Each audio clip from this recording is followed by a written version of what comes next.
Mi stojimo z Novim listom prej in z Novim glasom sedaj na liniji, ki jo imel že, so imeli politik Besednjak, kasneje dr. Legiša, recimo, ki so rekli, da nobena narodna manjšina ne more preživeti, če se ne nasloni na domovino. In to je jasno, tudi jaz sem to prepričan. Zaradi tega sem hvaležen za vsako pomoč.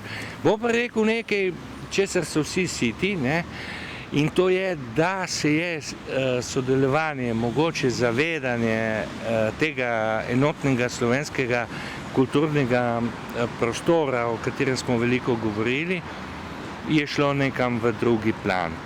Da danes, ko bi lahko tesnejše sodelovali, imamo prevečkrat občutek, da smo sam finančno breme. To je treba povedati.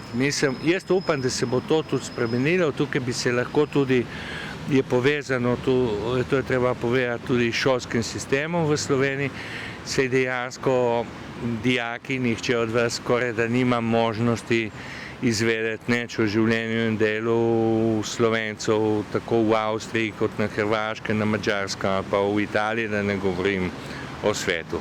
Jaz rečem, za Slovenijo bi si želel predvsem konec tega plenjenja in začetek delovanja pravne države, da se te ljudi bi bilo treba za zapahe, zapleniti premoženje, ga vrniti nazaj.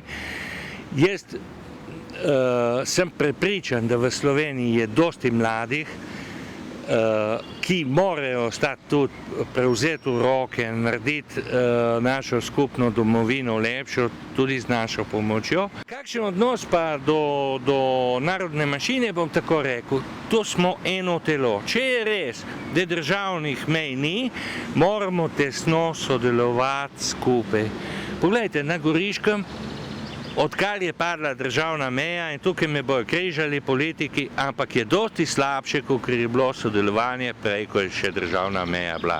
Kaj se je tukaj zgodilo, zakaj si nismo pripravljeni vsakodnevno sodelovati, tega ne morem, recepta ne dam, ampak vsi si pa moramo prizadevati za to.